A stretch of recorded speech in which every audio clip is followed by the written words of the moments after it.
तो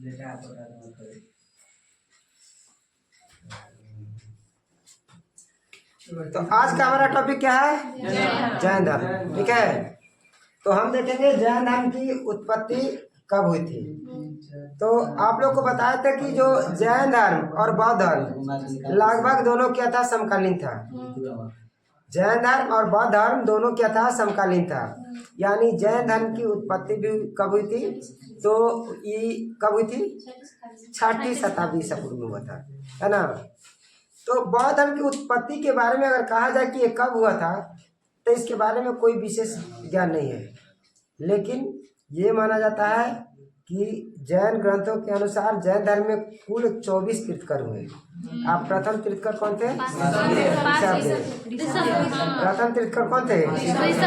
इसलिए ऋषभ देव को ही जैन धर्म का प्रवर्तक माना जाता है। हाँ, लेकिन वास्तविक संस्थापक महावीर को माना जाता है, जो कि कौन थे? 24वें। तो आखिर ये जैन धर्म की उत्पत्ति क्यों हुई, बौद्ध धर्म की उत्पत्ति क्यों हुई? तो जो बौद्ध धर्म की उत्पत्ति का कारण था वही जैन धर्म का भी था। क्या था कि उस समय आपको बताए थे कि 6ठी शताब्दी ईसा पूर्व में जो हमारा समाज था 4 वर्णों में विभक्त था। कौन कौन वर्ण थे? ब्राह्मण, वैश्य, शूद्र और क्षत्रिय थे। सबसे ऊपर कौन थे? ब्राह्मण, दूसरा क्षत्रिय, तीसरा वैश्य और सबसे नीचे में कौन? शूद्र। तो जो ब्राह्मण वर्ग थे उनका स्तर सबसे ऊपर था, अब बाकी सबसे नीचे। तो सब बाकी तीनों वर्ण जो नीचे के वर्ण हैं अपने आप को ऊपर उठाने के लिए क्या कर रहे थे? प्रयास कर रहे थे। क्यों? क्योंकि उस समय का समाज तो था जो बताए थे कि जाति प्रथा में विभक्त था। वर्ण व्यवस्था के तहत जो है यानी बताए थे कि शूद्रों को ये भी हक नहीं था कि वो यानी समान रूप से एक साथ उच्च वर्णों के साथ बढ़ सके।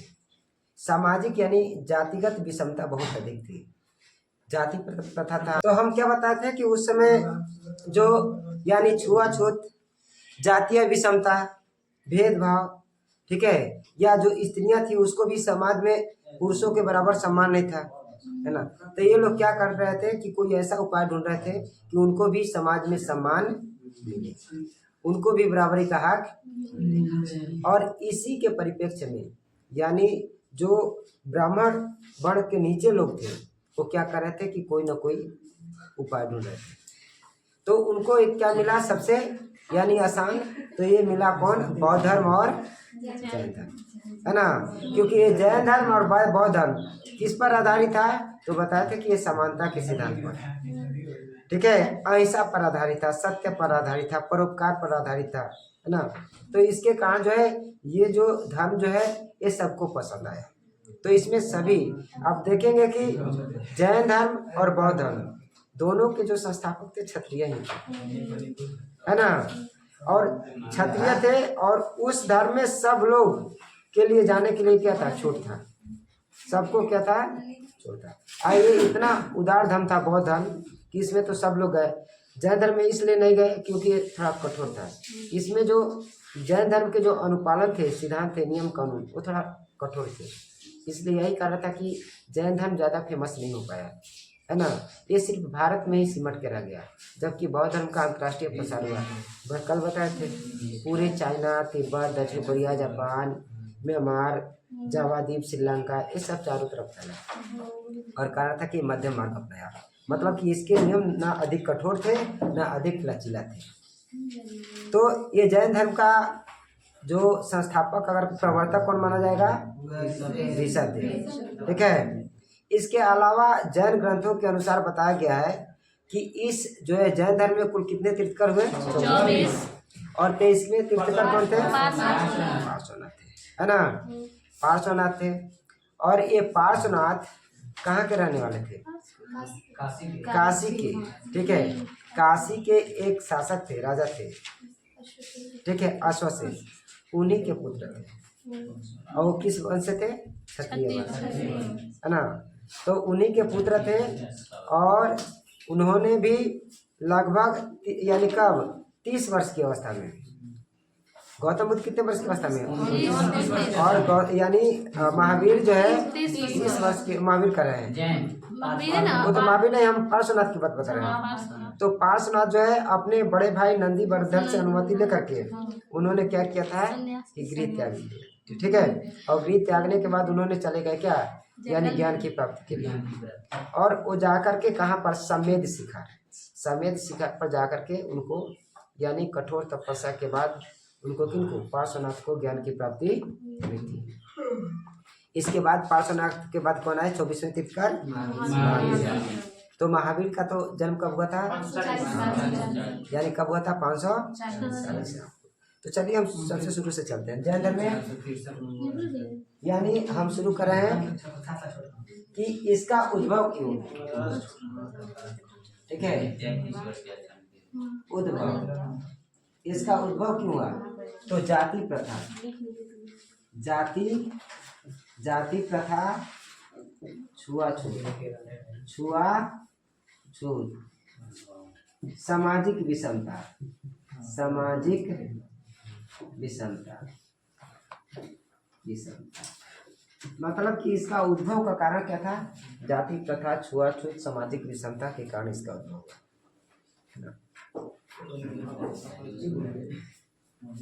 जैन ग्रंथों के अनुसार, जैन ग्रंथों के अनुसार,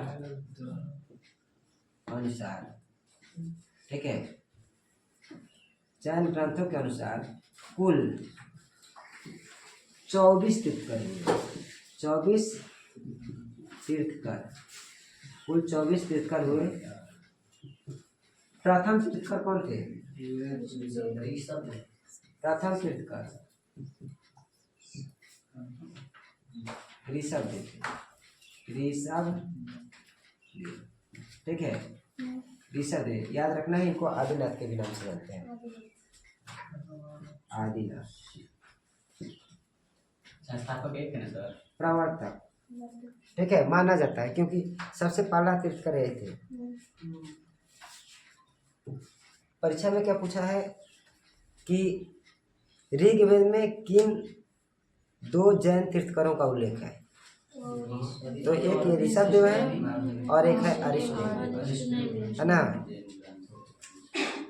ऋग्वेद में,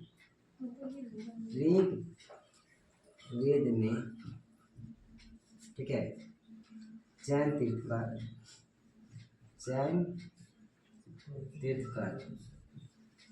ऋषभदेव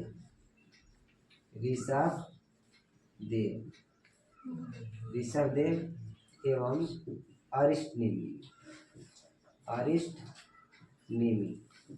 अरिष्टनेमि का उल्लेख, ओके, अरिष्टनेमि का उल्लेख है। यानी जैन धर्म का 23वें तीर्थकर कौन थे, जैन धर्म के 23वें, जैन धर्म के 23वें तीर्थकर पार्श्वनाथ थे, पार्श्वनाथ ये कौन थे, तो पार्श्वनाथ काशी वाराणसी का सुने होंगे, ठीक है। उस समय 16 महाजनपद में काशी भी एक महाजनपद था। तो काशी नरेश मतलब राजा होता है, काशी नरेश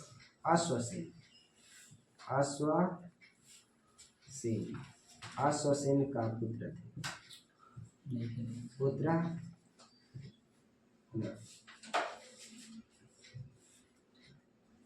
यानी पार्श्वनाथ को ज्ञान की प्राप्ति कहाँ हुई थी, संवेद शिखर पर हुई थी। पार्श्वनाथ को ज्ञान की प्राप्ति संवेद शिखर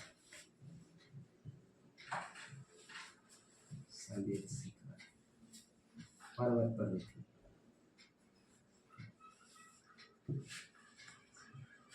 पर्वत पर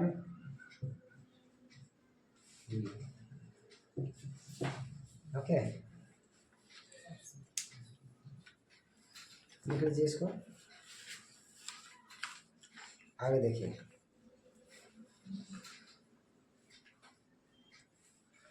तो पार्श्वनाथ जो है किससे अनुमति लेकर गृह त्याग किए थे? किनसे? है ना, हो गया।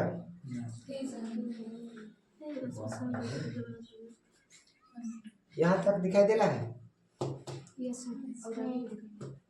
नीचे लिख दे। जैन धर्म के 24वें तीर्थंकर कौन थे? जैन धर्म के 24वें तीर्थंकर, 24वें तीर्थंकर महावीर स्वामी, महावीर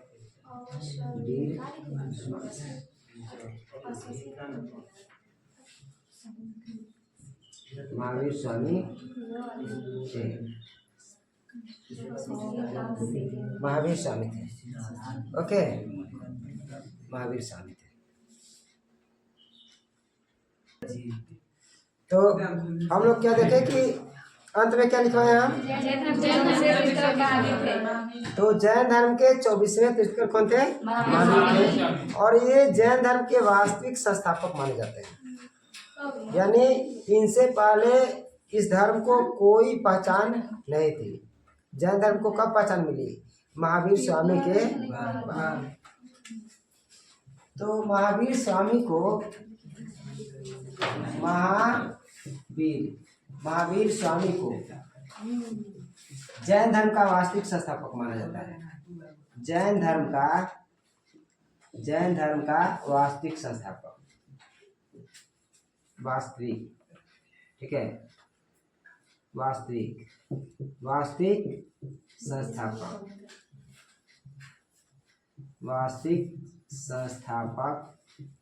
माना जाता है,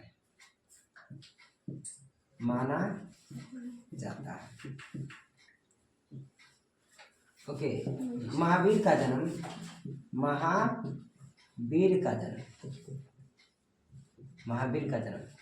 कहाँ पर? तो महावीर का जो जन्म हुआ था, ये अभी जो वर्तमान में वैशाली जिला का नाम जानते हैं, तो उस समय यानी जो बज्जी संघ था, 10 राजाओं का संघ था, तो बज्जी संघ में ये वैशाली भी थे, ठीक है। तो ये यानी उस बज्जी संघ में एक कुल था, कौन कुल? ज्ञानत्रिक कुल। और उस ज्ञानत्रिक कुल के जो मुखिया थे, प्रधान, वो कौन थे? इनके पिताजी, जिनका नाम था सिद्धार्थ, है ना। तो उन्हीं के यहाँ महावीर का जन्म हुआ था। तो महावीर का जन्म कब हुआ था? तो 540 ईसा पूर्व में ज्ञानत्रिक कुल में, ठीक है। यानी बज्जी संघ के ज्ञानत्रिक कुल में किसके यहाँ? तो सिद्धार्थ के यहाँ, ओके। तो महावीर का जन्म यानी लिख देते हैं बज्जी संघ के ज्ञानत्रिक कुल, बज्जी संघ के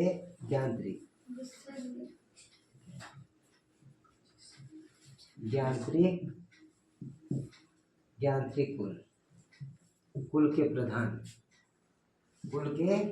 प्रधान सिद्धार्थ, ठीक है। यानी महावीर का जन्म बज्जी संघ के ज्ञानत्रिक कुल के प्रधान सिद्धार्थ के यहाँ 540 ईसा पूर्व में हुआ, ठीक है। तो ये सिद्धार्थ कौन थे? उनके पिता, ठीक है। यानी महावीर के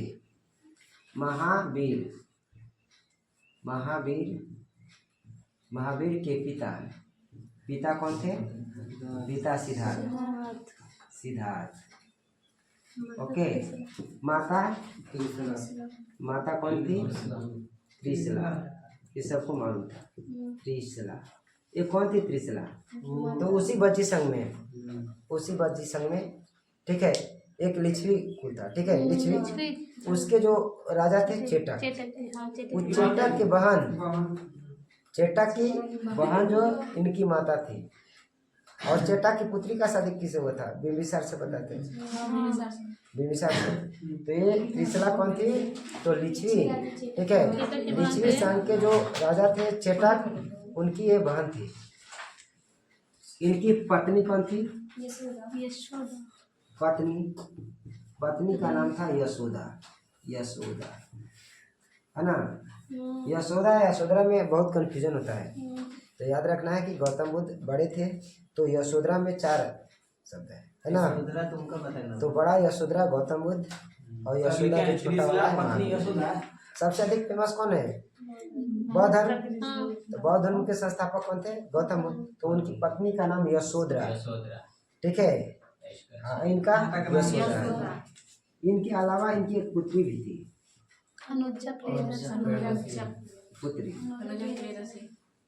पुत्री ऐसे लिखा जाएगा ना कि इधर ऐसे लिखा है, नहीं इधर करेगा, छोटा अरे बड़ा इधर। पुत्री क्या नाम था? प्रियदर्शनी। अनुजा प्रियदर्शनी पूरा नाम था, पूरा लिख दें। अनुजा प्रियदर्शनी,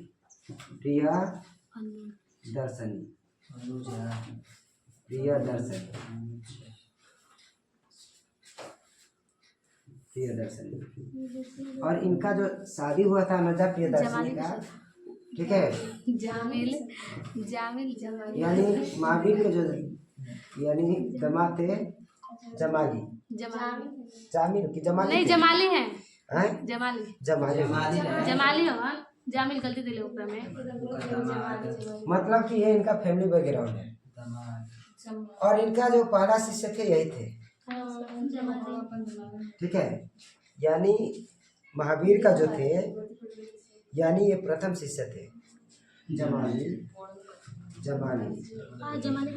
महावीर के प्रथम शिष्य थे,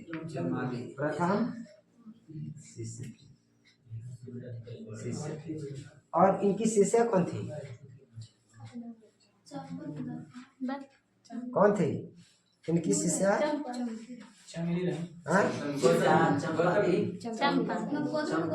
चंपा थी नहीं, चंपा नरेश की जो बेटी थी वो चंपा ही देता ना। चंदना न थी,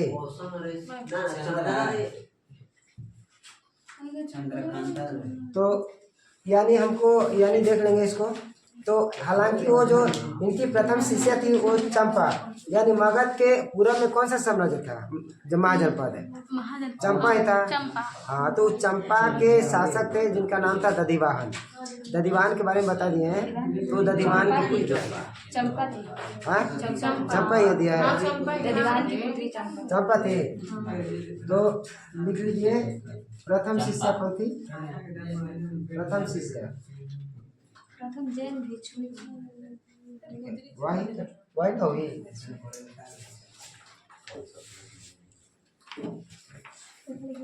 ये कौन थे? दधिवाहन की पुत्री थी, दधिवाहन की। ओके, इसके अलावा देखिए, तो ये जो महावीर हैं कितने वर्ष की उम्र में गृह त्याग किए थे? 30 वर्ष। मतलब कि देखिए लगभग उनको गृह त्याग करने का उम्र जो है गौतम बुद्ध का और महावीर का लगभग समान ही है। जहाँ गौतम बुद्ध 29 वर्ष की उम्र में गृह त्याग किए थे, वहीं पर यानी महावीर 30 वर्ष की अवस्था में। तो ऊपर वाला मिटा देते हैं।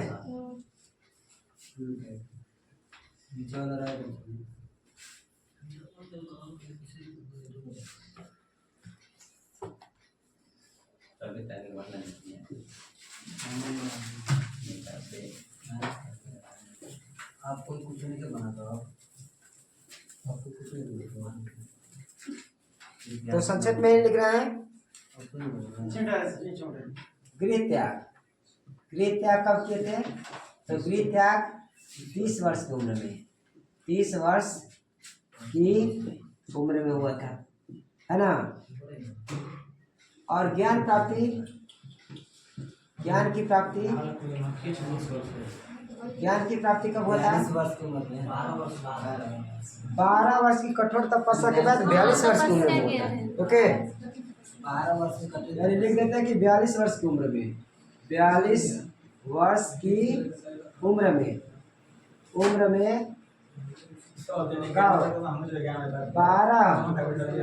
वर्ष तक कठोर तपस्या के बाद कठोर तपस्या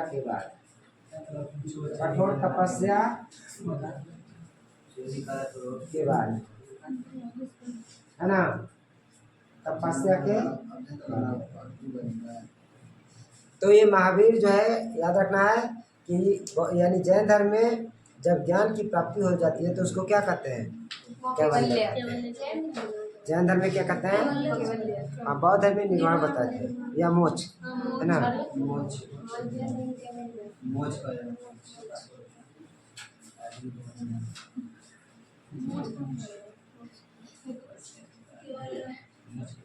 महावीर के बचपन का क्या नाम था?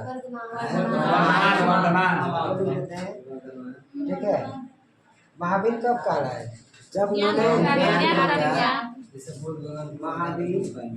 महावीर के बचपन का नाम बचपन का नाम वर्धमान था।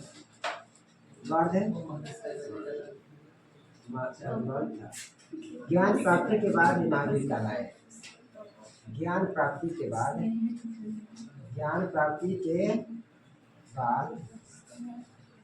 ठीक है, महावीर काल है। तपस्या गलती लिखल बा। गाड़ी से जीता आधा सौ रहेगा और पूरा रहेगा और पूरा रहे पूरा पर है आधा सौ और तो ये पौला सा हो गया तपस्या। नीचे मिटा दे तनी, मिटा देना।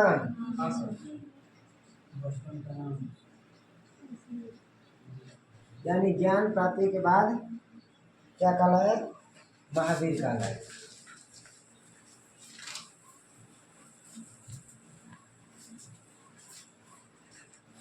जैन धर्म में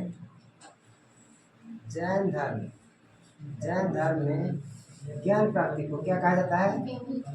ज्ञान प्राप्ति को कैवल्य कहा जाता है। कैवल्य कहा जाता है। ठीक है, कैवल्य कहा। ओके, यानी क्या कहा जाता है? तो इनको ज्ञान प्राप्ति कहाँ हुई थी? तो बताते हैं कि जो महावीर को ज्ञान प्राप्ति जो हुआ था कहाँ हुआ था? यानी जिरीबिक मतलब जमुई जिला का नाम सुने अभी? जमुई। हाँ, तो जमुई जिला से ही एक नदी प्रवाहित होती है जिसका नाम है किऊल। हाँ, तो वही किऊल नदी के किनारे, उस किऊल नदी को क्या कहते हैं? रिजुपालिका नदी कहते हैं। ओके, साल वृक्ष के नीचे हुआ था। तो महावीर को ज्ञान की प्राप्ति कहाँ हुई थी? जिरीबिक के नजदीक। ठीक है, किस नदी के किनारे? रिजुपालिका नदी के किनारे। अब कौन से वृक्ष के नीचे? साल वृक्ष। ओके,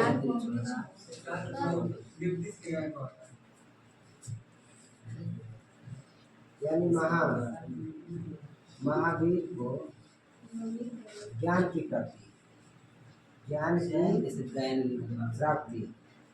ठीक है, प्राप्ति जिम्बिक। ठीक है, जिम्बिक ना हो, जिम्बिक ना। सर जी काली निकले हैं। हाँ, ज्ञान निकले हो सभी। ज्ञान लेकर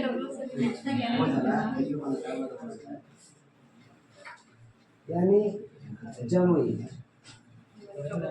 के पास, चिल्ला दो। ठीक है, रिजुपालिका नदी,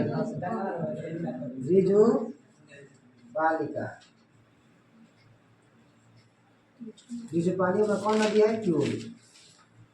ठीक है, किऊल नदी के किनारे किस वृक्ष के नीचे? साल वृक्ष के नीचे, साल वृक्ष के नीचे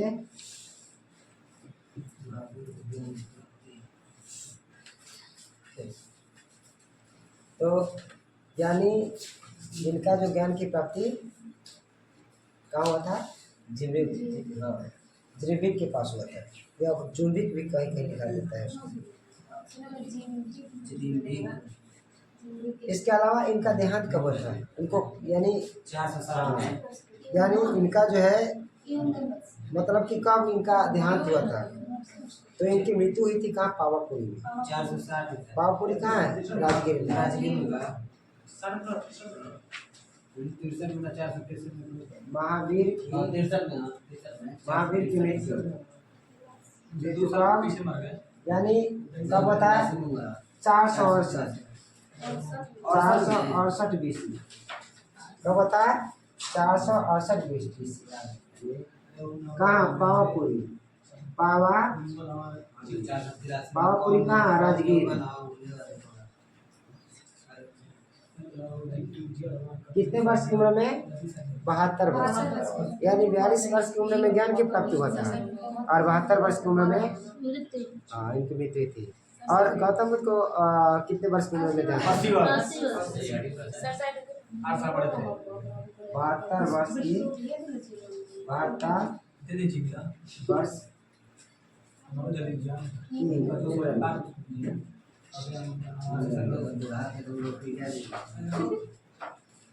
ठीक है।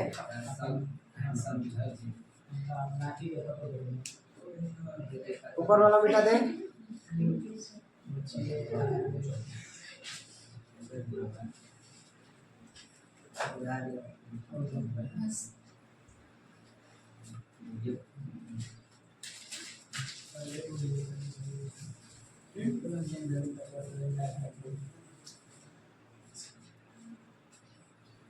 ये जो महावीर है अपना उपदेश कहाँ दिए थे? पहला उपदेश कहाँ दिए थे?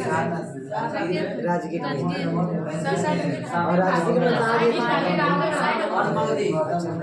तो ये राजगीर में जो उपदेश दिए थे कहाँ दिए थे? तो राजगीर में। और कौन से जगह? राजगीर के कौन से जगह? तो विपुलगिरी। कहाँ दिए थे? विपुलगिरी। महावीर ने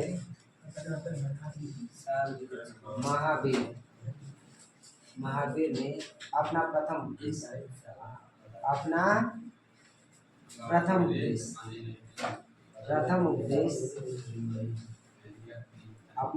उपदेश यानी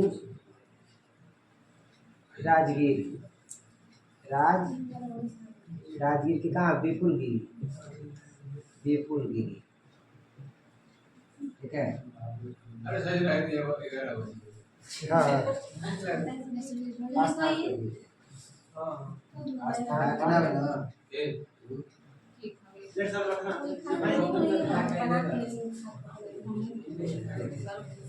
ओके। और किस भाषा में दिए थे? तो जो आम भाषा थी वहाँ की प्रचलित भाषा थी। कौन सी भाषा? प्राकृत भाषा। इन्होंने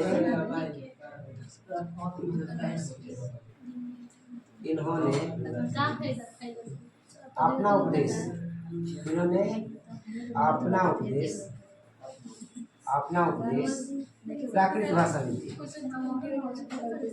वही ना। प्राकृत भाषा।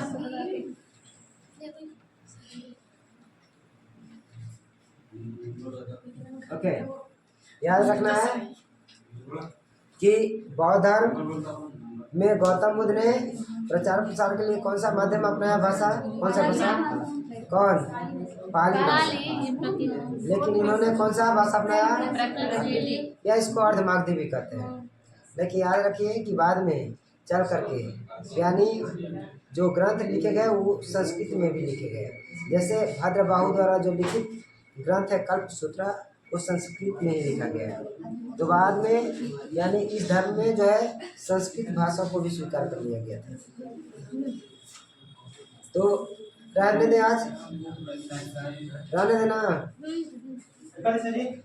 आगे जो कल देखेंगे इसके बाद वाला अभी बहुत क्वेश्चन बाकी है इसमें। और लास्ट में जैन धर्म और बौद्ध धर्म में समानता को देखेंगे, दोनों में क्या अंतर है। कल तो सिर्फ महायान और हीनयान में अंतर बताते हैं, लेकिन इसको खत्म करने के बाद हमको यानी जैन धर्म और बौद्ध धर्म दोनों में क्या अंतर है ये देखना है। तो रहने दे आज।